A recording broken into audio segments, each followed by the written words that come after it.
I will call the April 10th New Rochelle Public Library Board of Trustees meeting to order. It is 7:30 p.m. Good evening, everyone. Let us start with the Pledge of Allegiance, please.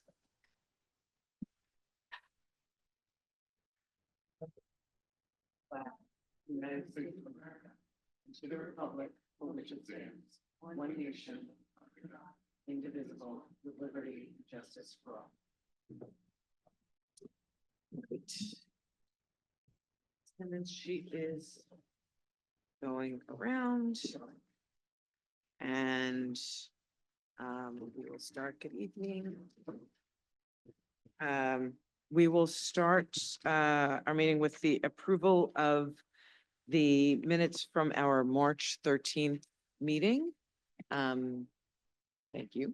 Thank you, Nancy. Are there any questions, any discussion? I'm going to make a motion, sorry. I'm going to make a motion to approve the minutes. May I get a second? A second. Thank you, Rhiannon. Okay, with that second, I'm going to open it up for any questions or discussion. Minutes. All right, hearing none, I'm going to call for a vote. All in favor? Aye. Any opposed? Great. Motion, the minutes are approved. Thank you. And moving on to regular business, we'll have a report from our Westchester Library System representative, David. We should all say happy belated birthday because his birthday was yesterday. Oh, happy belated birthday, David. Thank you. 1 year older, hopefully wiser, but. So the WLS approved the 2024 WLS annual report at the March 25th, 2025 meeting. This is for the submission to the Division of Library Development, the State Education Department, which is an annual requirement. All public libraries and the library systems that receive funding from the state of New York must submit such an annual report on the operational and financial activities of the organization. A couple of small highlights from the annual report include over 1.6 million visits to the system website, which is a record, I think. Over 1.5 million items were moved by the WLS delivery service, and more than 40,521 new titles were added to the system in total. WLS continues to advocate New York State for library funding for fiscal year 2025 to 2026, and there are several proposed New York State bills that are still in the early stages of development. WLS is working on improving what we call reputation-based website security on the networks. And this is at all the WLS hosted libraries, which will occur in various stages. The hope is that this will add some level of dynamic security feature to the network. And the goal is that the reputation ranking of what particular website changes based on activities that occur on the website. One of the challenges with AI is that it tends to flood the network systems. And the hope is that by adding some additional security features that this will minimize this. And malicious activity would then be automatically detected without requiring us, say, individual IT staff members from WLS to take manual action. There are several trustee handbook book clubs that are highlighted. One is April 30th, 2025 from 5 to 6:30 p.m. That's on recruitment, orientation, education, evaluation. July 15th, 2025 from 5 to 6:30 p.m. on recruiting and retaining quality staff. And then in the fall, November 18th, 2025, 5 to 6:30 p.m. Next level trusteeship, building an effective and impactful board culture. Thank you, David. Any questions for David? Yeah. Okay. I would just encourage all my fellow trustees, if you have not registered for the trustee trainings, please do so. So you make sure that you get your required hours in. Thank you. Thanks, David. So moving on to the president's report. Just wanted to remind everyone watching and here that we have the Scavaganza April 26th, and I'm very excited that we have a trustee group for that with our partners at the New Rochelle Public Library Foundation. We have our annual board meeting on May 1st, and that is when we have the budget hearing, and we'll hear from the public, and we'll present the budget again to the public. In addition to that, because April reports will not be ready the next day on May 1st, we will have an additional board meeting on May 8th at 7:30 to carry on regular monthly business. And following that meeting, which will be a brief meeting, we will have a board retreat on May 8th following the board meeting. Also wanted to share that following her 90 days that turned actually into 5 months, we provided as a board the evaluation of our library director, and it was presented by my fellow officers and myself, Corey Galloway, who's the vice president, Rhiannon Nevin, who's the secretary, and myself met with Eugenia. I want to thank my fellow board members for all of your collaboration for this evaluation. It was a really positive meeting to have a discussion about some really top-level work that has been done over the last 5 months since Eugenia has arrived, to put a lot of systems and processes in place for the library as we try and continue to professionalize it and its operations moving forward. So thank you. And with that, I will turn it over to our director for the director's report.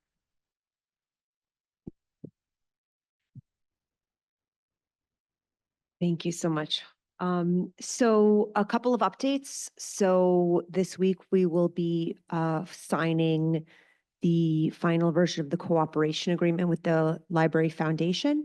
So this has been an ongoing dialogue about the terms of the ARPA grant and the Children's Garden Project, and the roles and responsibilities of the library versus the foundation. It's been an extremely collaborative process, reviewed by legal counsel, and ultimately we're going to be signing the cooperation agreement by the end of this week. So that's exciting to have that finally completed. In terms of updates that we've had, we received an update from our contacts at TaxAid at ARP, and they had some updates which I just thought were really impressive statistics about our location. So the first big update is that we are actually one of the, if not the busiest location in all of Westchester County for tax returns. So far this year, and this was as of about a little over a week ago, we had 604 submitted returns compared to 593 returns last year. And the dedication, professionalism, and just compassion and kind-heartedness of all of the volunteers, including our trustee, Vera Salter, it's very, very impressive. And I know certainly our community really, really appreciates it. When we put out the list, the sign-up list on the doors, on the door on Lawton Street, the night before as we're closing. The night before, we put it on the door, and then as early as people can get here, they sign their name on to get on in the list in order as quickly as possible. And then by the time I'm coming to work and then walking into the building a little bit before 8, there's a huge group of people already waiting for tax help. So it just goes to show how necessary, how vital this is to our residents, and it's the partnership that we have is greatly appreciated. Good comment. I think we did 60 today. 60 today. Yeah. Yeah. Thank you. Thank you. Absolutely. And it's one of those wonderful partnership programs that brings people to the library that might not necessarily be library users. And that's huge for us as well. So thank you. We had our first budget question and answer session. And as we had also submitted our annual report, we have updated statistics on the successes of the library. And I think that really statistics tell their own story. And so I would just want to share some of the statistics from the annual report and celebrate our successes from last year. So in terms of community engagement, last year, Over 4,300 teens took part in vibrant programs, discovering new passions and building skills. Over 26,000 children and family members attended 973 children's programs, sparking curiosity and creativity for young minds.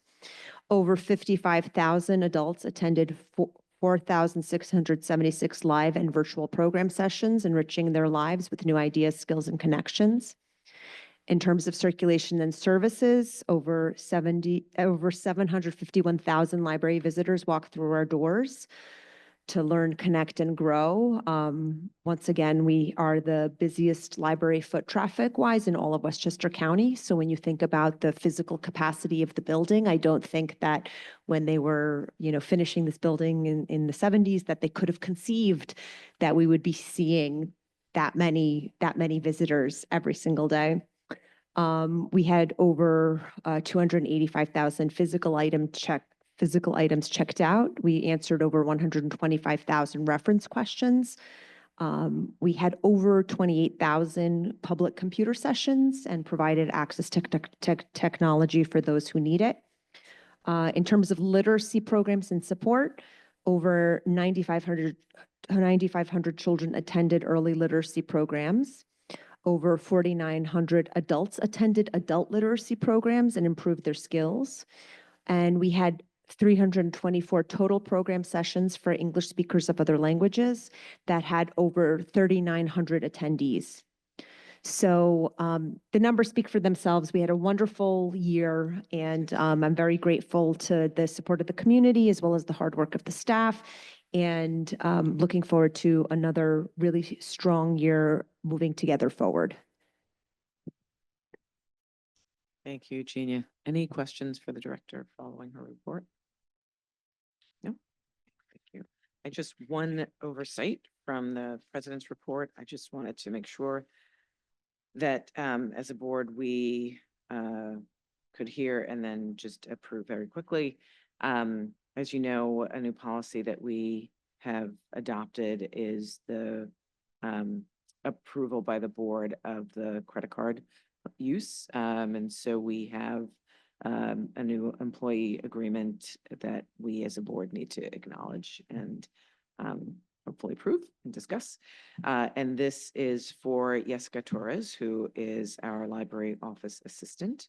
And so I just want to get a second. I'm going to make a motion to approve the employee credit card policy employee agreement for Jessica Torres, and I'm asking for a second. So many. All of them. people. Thank you, everyone. Everyone. Seconded by Vera. Thank you. Thank you. All in favor? Aye. Any opposed? Good. Thank you. All right, then we will move on to our committee reports, and we will begin with the budget committee, Rhiannon Navin. So as Eugenia has already mentioned, we had our first public budget hearing this past Monday, April 7th.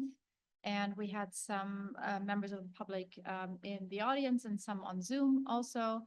Some questions were submitted ahead of time. And so we presented our budget. We answered the questions that were submitted.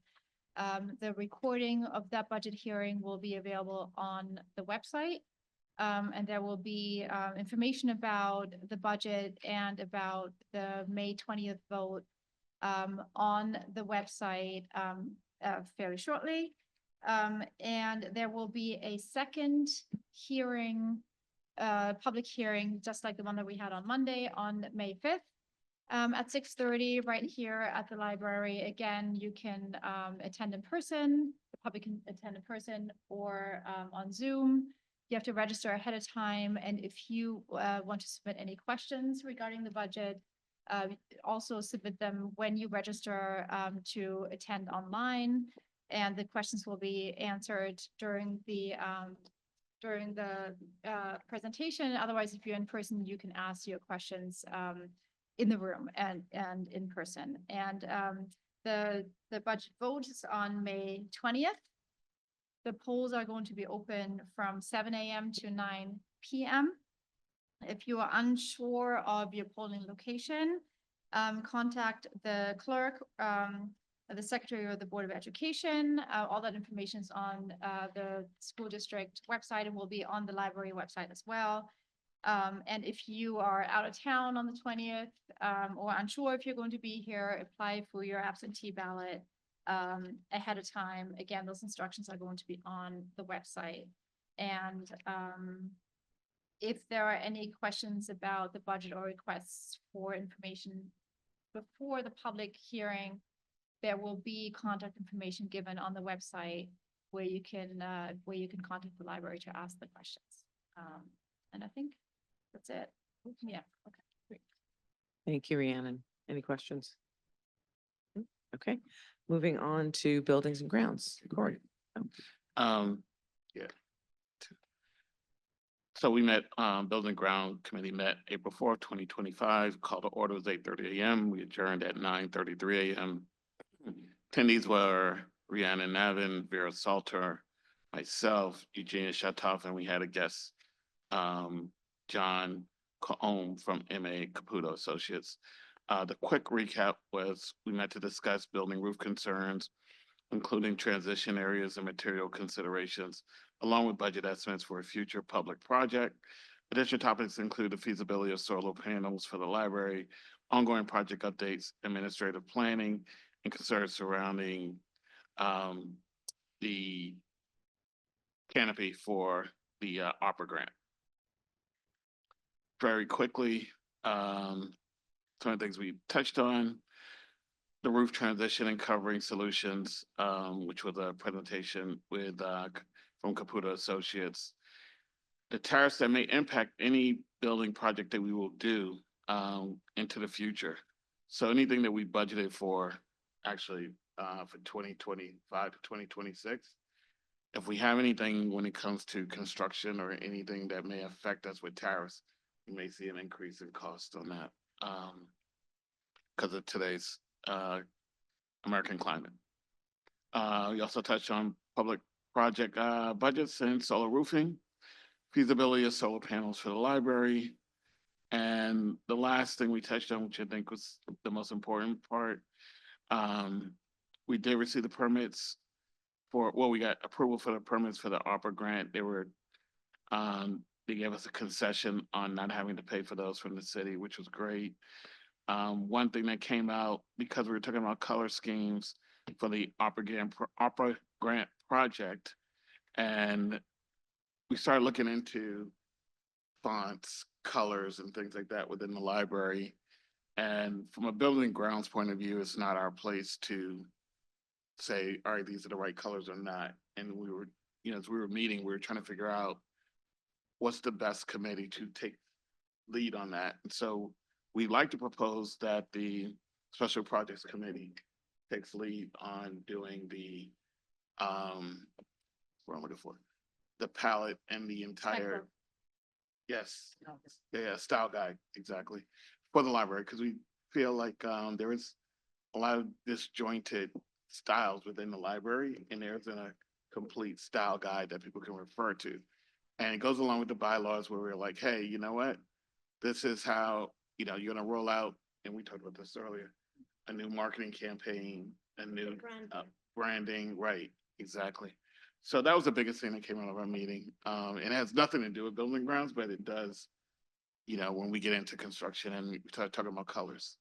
So once again, we concluded at 9:33, and that is the report for buildings and grounds. Thank you. Thank you, Corey. Any questions? Tatiana, any questions?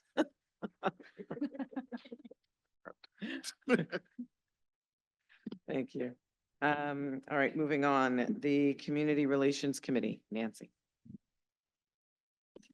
All right. The Community Relations Committee met on March 18th. We mainly discussed the budget and how to get the word out to the New Rochelle community. And we spoke about different budget talking points. And tonight you received the memo of the talking points, fact sheets. We talked about the mailer that's going out to New Rochelle residents before the vote. That should be happening at the end of April. We talked about getting the word out to different communities to see if they had any questions about the budget and make them aware that the budget is on the ballot. Thank you. Any questions for Nancy? Okay, thank you. Finance Committee, Here. The Finance Committee, the Finance Committee met on March 26th with myself, Lucille Renwick, Corey Galloway, Nancy Weinberger, and Eugenia Shatoff in attendance. The focus of the meeting was on the treasurer position, which the board will be discussing in greater depth at a future meeting. We discussed the candidacy of Jay Vossler, whose resume is included in the board packet. Mr. Vossler currently serves as treasurer of the Mount Vernon Public Library and is intending to add a part-time role in New Rochelle. Due to civil service requirements, current discussions are for him to serve as a consultant with a specific scope of work for 3 months. We also discussed a memo from Stephanie Adams, our attorney, regarding the treasurer role. And that memo is also, it's a memo to the entire board, and it's in the board packet. In that memo, she identified that that the treasurer of a school district public library is an officer of the library, but a non-voting officer who may be a compensated employee, which is the model we are recommending to this point. In this model, the treasurer must have direct responsibility for the oversight of authorized expenditures of library monies. She also pointed out the need for changes in the board process for authorizing expenditures, and a new process is currently being outlined by the director for us to review. And the meeting was adjourned at 9:37 a.m. Thank you, Vera. Any questions for you? Okay. Personnel Committee, this will be a very brief report. The Personnel Committee did not meet since our last board meeting. The next meeting for the Personnel Committee will be Monday, April 21st at 9 a.m. via Zoom. All information on how to join us for this meeting is located on the New Rochelle Public Library website. There is a personnel matter that the board needs to consider and discuss, and that is the staff salary increase for one staff member. This is also in the director's report. The staff member is a library assistant. Her name is Sandra Perez, and she is moving up from a step 4 to a step 5 salary increase from $62,653.93 to $64,877.91. I would like to get I'm making a motion for the board to consider approving the salary increase. May I get a second? What's the name of the employee? Stephanie Perez? Sandra Perez. Sandra Perez. Yes. Second. Second, Nancy, thank you. Any questions or discussion? Nope. Okay. Hearing none, I will ask for a vote. All in favor? Aye. Any opposed? Okay, motion passes. Thank you. And I will turn it over to the Policy Committee. Hold Thank you. Good evening, everyone. The Policy Committee met on Monday, March 31st and Monday, April 7th. The committee members are myself, Board President Lucille Renwick, Secretary Rhiannon Nevin, and the committee lead for the Special Projects Committee, Tatiana Infante and Vera Salter. Our director, Eugenia Shatoff, attended our May 31st meeting. The focus of the May 31st meeting, which was very important, was to discuss that our Board of Trustees bylaws. Our attorney joined the Policy Committee and provided vital feedback and answered questions that our committee and the trustees raised about our draft bylaws. While we're in the proverbial home stretch, there's still a few remaining additional questions for our attorney and trustees, which we will be hopefully we'll have some clarity on this next week. We anticipate completing the bylaws and presenting them for a vote at our next board meeting. We are continuing to work on writing new policies, and those policies that are still on our docket are the trustee education, art exhibit, programming, background checks, bulletin board, law enforcement, and staff gifts. Our next meeting is on Monday, May 5th at 9 a.m. Thank you to all of the committee members and to Eugenia for your support. Thank you, Fala. Any questions? Next is Special Project Committee, Tatiana. In the Special Projects Committee, we're still helping out the Policy Committee, and soon we'll be helping out the Building and Grounds. Also, I just wanna, it's National Library Week. So we wanna thank all the librarians and the staff who work tirelessly to make knowledge accessible and welcoming to everyone. Thank you for work.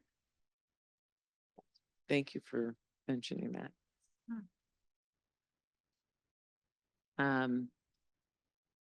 I am now going to, sorry, any questions for Fala? Any questions for Tatiana? Okay. Wanted to open it up for public discussion. Okay, hearing none. I am going to make a motion to adjourn the April 10th trustee meeting. May I get a second? Second, Cory. Seconded by Corey. All in favor? Aye. Any opposed? All right, meeting is adjourned. It is 7:57 PM. Thank you, everyone.